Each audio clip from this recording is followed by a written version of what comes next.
Hello, everybody, and welcome to the second session in our Future Reimagined series with CEOs, a series in which we had the opportunity to hear from different leaders from a number of different industries regarding some of the key risks and opportunities that those leaders see during and coming out of the coronavirus pandemic.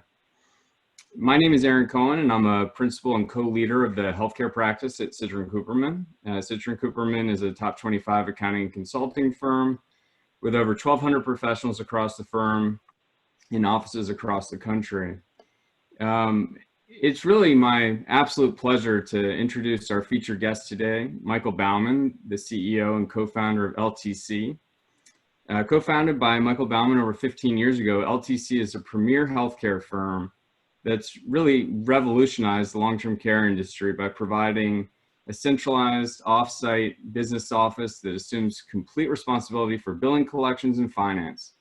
The full suite of services includes accounts receivable, revenue collection, accounts payable, cash management, due diligence, financial advisory services, contracting, credentialing, and managed care services, and HR functions and payroll needs. LTC has a number of affiliate companies as well, including Senior Planning Services, a leading Medicaid application company, SPS Community Solutions, which provides Medicaid and financial services for long-term care, for long-term home care programs, and Streamline Verify, which is a cutting-edge software that revolutionizes OIG exclusion screening. We have close to 1,000 employees and a tremendous emphasis on proprietary software and technology. LTC provides cutting-edge services and can distinguish themselves in maximizing efficiencies and optimizing performance. Michael, once again, it's a real pleasure to have you here today. And interviewing Michael today will be my partner, Heather Spillman. Heather is a fantastic consultant with more than 15 years experience providing healthcare clients with strategic and financial advisory services, including strategic planning, M&A, and strategic partnership structuring, execution, development of virtual care and telehealth programs, and leading project management and change management initiatives. And now I'll turn it over to Heather.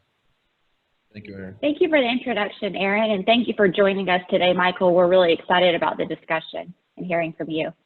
One of the things that we just kind of want to start at a high level with is around what Aaron introduced around COVID-19. We understand that COVID-19 has impacted virtually every industry, but it has had some very specific impacts to the healthcare industry and some very specific impacts to the post-acute care industry as well. SNFs in particular have been very significantly impacted by COVID-19. Understanding that this has had very significant impacts to your customer base, what are you seeing around the specific impacts, how they've impacted the discharge processes from hospitals to SNFs, how how SNFs have been working to react to those and to change processes, et cetera. Would love to get your perspective on just some of the COVID-19 specific impacts to the post-acute care industry. Well, the industry has been impacted tremendously on many levels. First of all, obviously there have been a lot of deaths in the long-term care settings. As well as there have been very minimal discharges from hospitals to the long-term care facilities. The hospitals have stopped doing elective surgeries, so that has slowed down on that level. The biggest challenge within the skilled nursing facilities was really to contain the infection and create a setting where it's the safest environment to treat the patients and control the disease from spreading. They've been impacted tremendously where the facilities were required to do testing on all their patients, COVID testing on all their patients, required to do COVID testing on all their employees, additional costs in PPE for the facilities. So all those type of impacts, obviously hazard pay, additional employee expenses, has impacted the industry tremendously. We're still we're not yet out of the issue. We're looking forward to actually getting out of the issue hopefully sooner than later. We're dependent on the hospitals, and the hospitals starting to do more elective surgeries. So what I'm hearing from my clients is they're anticipating, and from their conversations with hospitals, they're anticipating that September time, depending on the regions, some other regions it might be October, they're really anticipating that the hospitals will start doing elective surgery and on a higher level. There's been many people who did not have critical issues, but they required elective surgery, and they have postponed that. So they are anticipating that comes September, and when the hospitals will start reopening for elective surgery at a higher level, they will have an influx of admissions to the facilities, and that's what we're really hoping for. And if we look at that question kind of turned around, your organization, very similar to our organization, has a lot of professionals that are very focused on helping our clients through this very difficult time as they're dealing with financial and operational considerations, but you're running a business as well. I'd like to get your perspective on how COVID-19 has impacted your business. How's it pivoted any of your strategies or your operations? What are you looking at differently than you were a year ago? And kind of what's keeping you up at night, and what are you kind of focusing your attention on these days? Well, the first immediate challenge was setting up all our employees at home and motivating them to really work through. There was a lot of people were nervous, people didn't know what was going on, and it was important for us to really motivate our employees. And thank God we've always had we built a very loyal organization, and our employees are very motivated and very dedicated to our company. So we've really seen our employees step up to the plate and go above and beyond. But the key thing that really helped us get through it was the fact that we've invested a tremendous amount in automation. We've invested a lot in our proprietary softwares. So we've had these things that were able to hold us all together throughout COVID-19, and with our employees working remotely. We were dealing with a lot of other companies, insurance companies, Medicaid offices that were not that weren't capable of really handling working in a remote settings, which created very challenging. So the key for us was we invested, we realized this, and during COVID we put extra emphasis on putting more focus on our own internal softwares to help us really get through this in the most efficient way. I think it's going to be really interesting once we get out of this to see kind of how some of the companies like ours that provide client-facing services, how that may or may not change in the future now that we've been able to pivot a number of things very successfully to virtual meetings and things like that. One of the things that I wanted to talk to you about today is that your organization has been incredibly successful in helping post-acute care providers be really able to focus on their facilities and their organizations while you help them with the financial and the business support. There's a lot of talk in the industry around the growing trend of aging in place, and that's something that you hear a lot, especially as technology advances come along and as people are looking at different reimbursement models. What do you think the future of this looks like for skilled nursing facilities and home health providers, and as payers are looking at ways to control costs as we're coming out of COVID-19, as caregivers are looking, families are looking at different care options for their loved ones? How do you see this trend of aging in place changing or not changing the way care is provided? I think it's going to change, and I think it'll change for the better.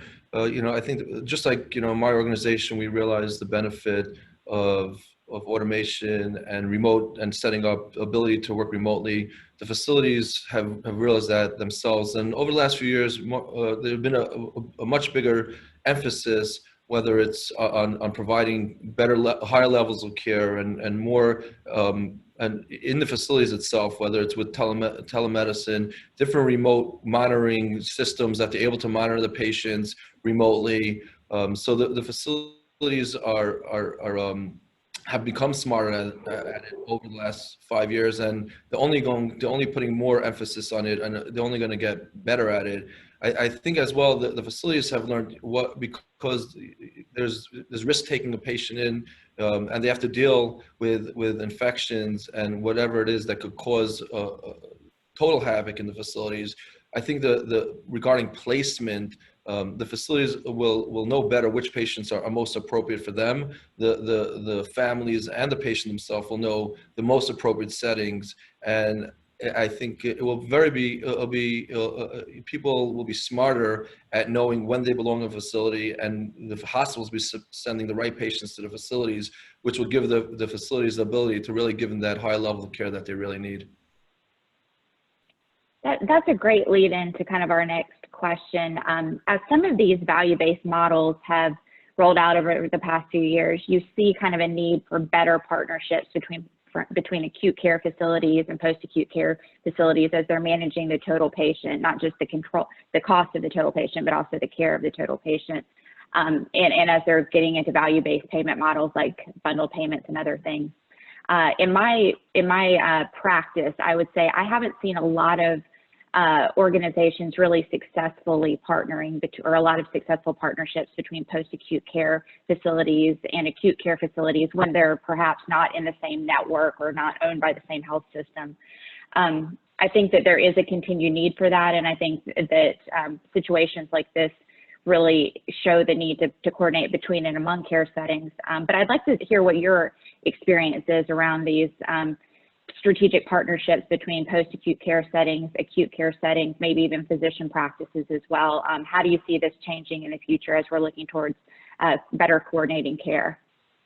You're right. This really does segue into this question, and I do think that the facilities are going to be much more conscientious about it. The patients are going to be smarter about it, and as a result of that, there's always been scenarios where patients have been gone to where they've just been used to going and not knowing better where the appropriate and the highest level of care will be given to them. And people are going to have to evaluate the risk reward of holding on to a patient if they're not in the right setting. And every patient, when you take into consideration, each patient has the ability to spread disease around your facility, and you have the benefit of taking in another patient. But if it's not the most appropriate patient, you'll realize that I could put a patient in the facility, but there's other risk involved in it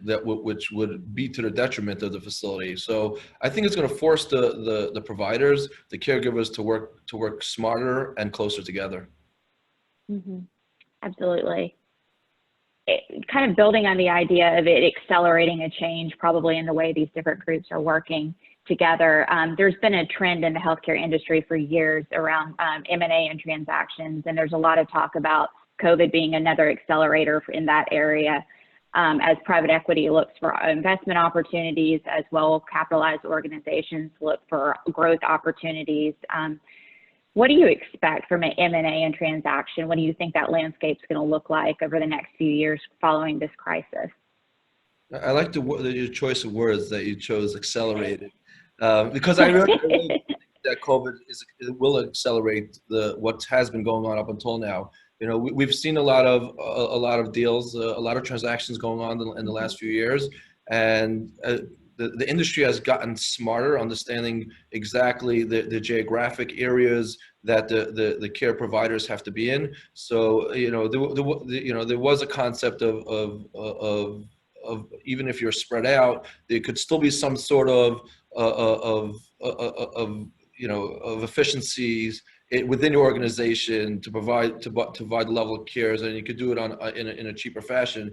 But I think because of this, the people are going to realize that if our geographic is too spread out, or it's not strategic on any level, of being in a certain area for whatever reason, whatever your organization, the strengths of the organization, which will allow you to give the best care in those areas. What we're going to see as a result of this is more defined regions of where the providers are going to be doing these acquisitions, and it's going to force the weaker people in those areas, whether it's someone who that owns one home or it's an organization that owns multiple homes. But you will see that there will be forced to make those decisions of where is the smartest place for my organization to be, and what is the most strategic markets to be in. Mm-hmm. That's what I heard somebody say, that this can be a good time to invest in this industry if you understand, really have the deep expertise to really funnel those correctly. One thing, going back to kind of the overall theme of this interview, Future Reimagined, as a leader in this industry, I would like to get some of your perspective on the future of where you see the opportunities coming out of this, both with your organization. We've talked a lot broadly, but I'd love to get your perspective on what you see and from your organization, what your plans are for future investments in the future of your organization. I think everyone will agree that software and automation is the key to the future. I mean, just look at the stock market, you know, about all the technology stocks. So it's definitely providing the highest level of care. I mean, like I said earlier, you know, the industry has already started realizing that, and to your word, accelerating. They're going to just accelerate the amount that they're going to invest in on be able to monitoring patients remotely, to care for patients remotely, and it will allow them to really give a much higher level and a better level of care. Is it changing how you're investing in your company as well, in terms of, you've talked a lot about your technology and your automation, anything else from your organization standpoint? That's really what it is. It's really just putting a bigger emphasis on that. You know, just for an example, you know, we have a company, Senior Planning, that does Medicaid applications processing, and we always had to meet with the families, collect the documentation, you know, and we've put an emphasis on creating systems and ways to get those documents remotely. But now we've put additional, because we had no choice. We couldn't meet with families. We couldn't go into the facilities and get the information we needed. We were forced to be able to have scanner options where they were able to submit the documentations, and it forced us really to work harder on developing a software that will be able to take all those applications remotely. And that's, I think, going back to the idea that it's changing our business as well, and how are we doing things differently remotely and very effectively in a lot of ways. So I'm going to turn it over to Aaron for a couple of closing questions, but thank you for your time and speaking with me today. It was a pleasure, Heather. Thank you. Well, thanks, Heather. And that was a really interesting conversation. And thanks again, Michael. You know, I think that, you know, the first question I just wanted to make sure that we could get your insight on is, you know, what is really one key lesson, if you had to boil it down to one key lesson that you've learned, you know, during the current crisis, that you could pass on to all the attendees today?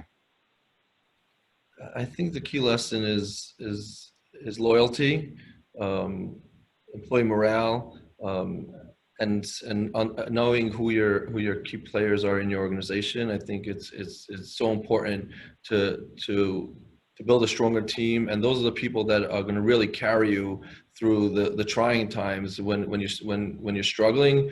So I think it's important to invest in your employees, to identify the people in your organization that are really going above and beyond and contributing on the highest level, and realizing the role that they're playing in your organization. So team effort and loyalty to me is the key to fighting a disaster of this magnitude. Yeah, no, I think that's really, really good advice, and definitely something that I think about all the time. You know, another issue that there's been a lot of press about, and that I think has been very much on people's mind is, you know, whether there may be a second wave of COVID-19. And I thought it would be interesting to hear your perspective on whether you believe the long-term care industry is in a position to fare better, with the second wave than the first, and what the reasons may be for that. That's an excellent question. I think there's a few aspects to that. Why the long-term care industry is more prepared to deal with it. I think from a physical standpoint and from sort of a mental standpoint, they realized how to treat such an aggressive virus. They realize how to care for these patients in a long-term care setting where there's so many patients within one building. So they're prepared from that perspective, how to deal with the patients, how to control infectious disease from spreading.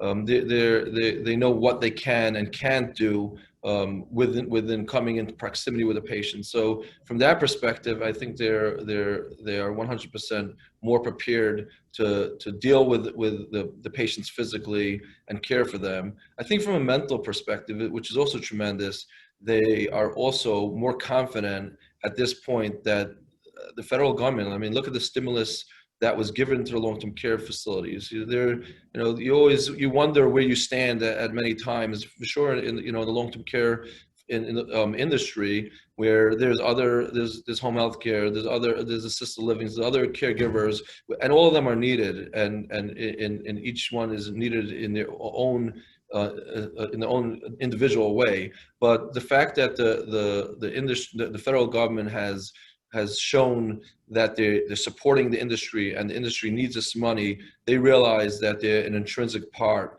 of the caregiving, of the complete circle of care that's required, and they're standing behind them. So I have one final question, and I'm actually going to ask it about LTC itself.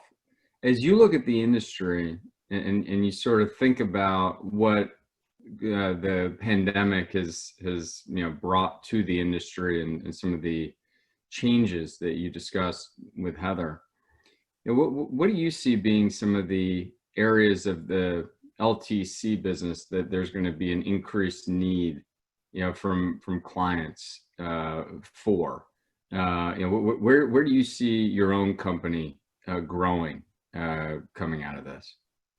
So, always my perspective, and the reason why I feel that the consulting business and my business is so needed, is because the long-term care industry, it started many years ago, 20 years ago or so. They were called convalescent centers, where it was more of convalescent care for the patients, and that evolved into higher levels of care in the facility, more subacute care, and you've seen them all. They identify themselves as rehab centers, and they're providing a lot of acute care as well.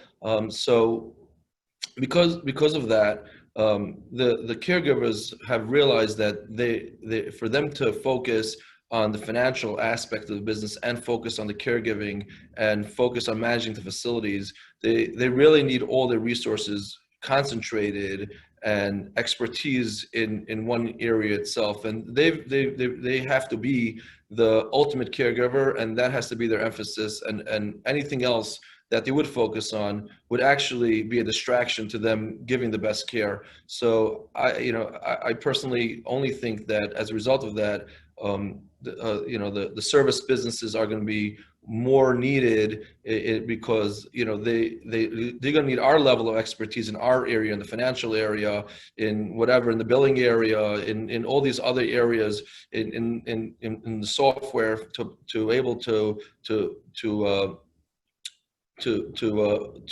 provide whatever reporting is needed to give them the insight for them to give the highest level of care. So we personally did not slow down hiring over COVID.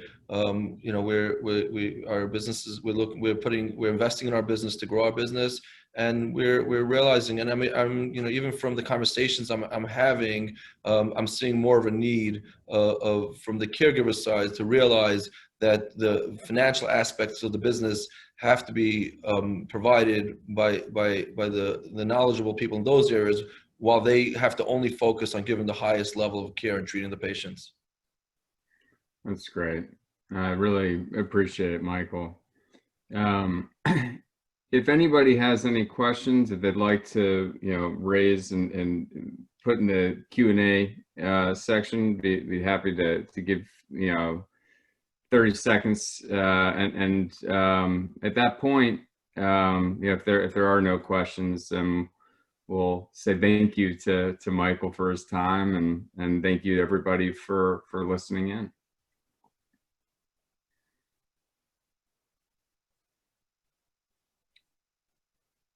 Okay, well, seeing nothing put in there for right now, I'll take that as that there are no questions. Michael, thank you so much for your time, and we really appreciate. Oh, actually, here you go. One more question for you. That's a good question. Any feelings about how the government is reacting to the industry? Well, I think I really answered that question. The answer is that the government has invested in the long-term care space. The fact that they gave stimulus already. We know that last week they said there will be another round of that. So to me, it's very obvious that the government realizes that long-term care providers are 100% necessity, and they need that level of care, and they're going to continue to invest in it. Even though the road might be longer than we've hoped for, until they build the census back up and the facilities, it will take maybe longer than we anticipated. And anticipating a second wave, will also hold off hospitals from doing elective surgery and having admissions into the facilities. But ultimately, the government realizes that they need the facilities to provide this care, and the government is adapting with the level of care. They even changed the Medicare reimbursement system recently, which the government realized that they have to adapt to what the industry needs are and what really the world's needs are from a medicine perspective. Thank you, Michael. Again, we really appreciate your time and all the insights that you've provided us today. And we'll look forward to seeing what LTC does next. Thank you very much, Aaron. It's been an honor and a pleasure. Thank you, Heather. Really enjoyed this. Thank you. Have a great day, everyone.